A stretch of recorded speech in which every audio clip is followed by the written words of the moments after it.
Morning everyone, this is podcast number 9.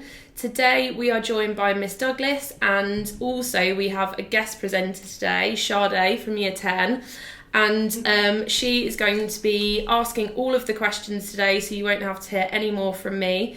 Today we're going to be looking at presenting ideas to engage an audience and continuing with thinking about Oracy in the real world. So Sade, over to you. Hi, Miss Douglas. Hey Sade, how are you? I'm fine. Good. Why do you think developing Oracy skills is important? Well, Oracy is something that we all use in our everyday lives. So for children, young people and adults alike to be able to communicate effectively in their everyday lives is so important, and you probably don't even realise how often you use these skills, whether you are shopping, whether you are, the obvious talking on the phone, talking to your friends, but there's so many other scenarios and situations that you're going to be in your life where you're going to have to demonstrate a certain level of Oracy that's going to help you out in your future. Alright. Do you have an example of when in your professional or personal life that you have needed good Oracy skills? I think probably the most obvious use of the Oracy skills would probably be when you are interviewing, whether that is interviewing for, as a young person, to get into university and to show yourself off, and you have to sell yourself through what you say. So I think that's really important. As you get older, you'll have to use that in a job interview. And you have to really be able to, speak in a way that makes you look, the best, or, just show yourself off. One way that you use your Oracy skills is through your YouTube channel. Tell me a bit about it.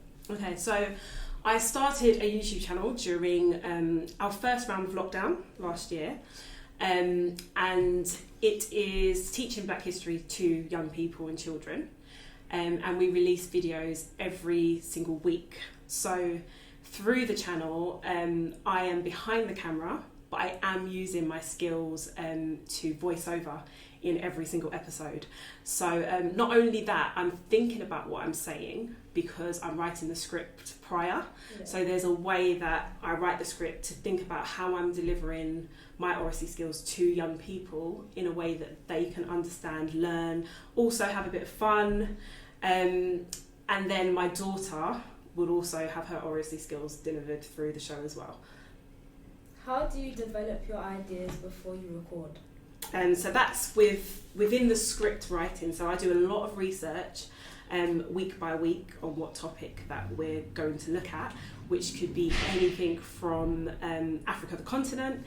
It could be a person. It could be, we do curriculum style focus. So it could be something to do with science. It could be something to do with geography. So I'll do the research on that topic, and then I will write the script in a way, not like a lesson, but it'll be in a way where it's like a TV show. So a way to engage, entertain, but however deliver really key educational content as well. So it's a lot of planning and research that goes into each episode. Quite intense. How do you ensure you are delivering the content to engage your audience? So a little bit about what I spoke about in terms of making it fun, having some humour within the Oracy that we deliver. So as well as you learning, especially because it's a YouTube channel, something you're watching, and it is for entertainment as well as education, there's got to be that element that you are enjoying it as well as learning. So we've got to have that fun within what we say, as well as engaging people with the educational content. You do this with your daughter. What have you noticed about the skills your daughter has developed as a result of participating? Well, her language skills in terms of knowledge of words has gone right up because she's only 5 years old. So to present something at 5 years old, and some of the words that we use, some of them were new to me when we first started to look at certain topics. She's mentioned every country, for example, in Africa. She's done some on some African languages. So there's like new content in there with her words.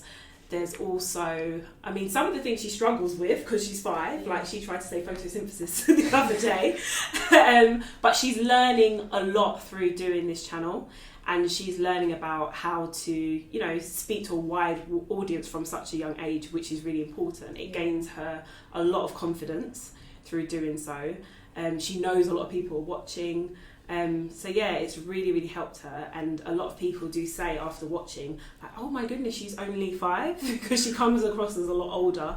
Not in the way she looks, but in the way that she sounds, because she sounds quite intellectual, and people will actually say, oh, how does she know this stuff? Do you think it's helped her to kind of understand the content because she is talking about it as well, rather than just reading about it?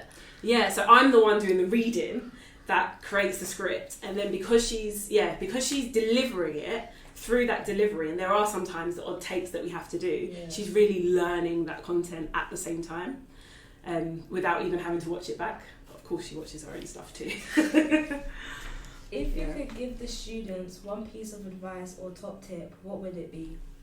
Well, in terms of developing your skills in Oracy, like, talk more, find different avenues where you can use your voice, and just grab the opportunity. If there's an opportunity for you to maybe speak in an assembly, do so, especially now that things are a lot virtual, because there's a lot of people that may not have the confidence to get up there in front of an audience, but you can practice that through a lot of the digital avenues that are going on now, whether it's even what we're doing now, like podcast, and there's ways that you can do it without the pressure.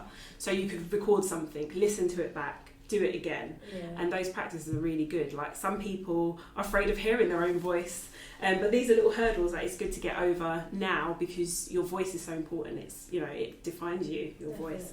So be proud of your voice and go for it.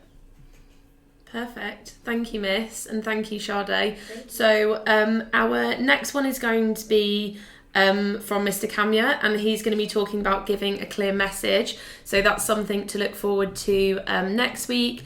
Have a think about what Miss Douglas has said, particularly with regards to having those opportunities and maybe recording yourself doing something and playing it back and thinking about what you could improve on and learning from that experience. Have a nice day. Bye, everybody. Bye. Bye.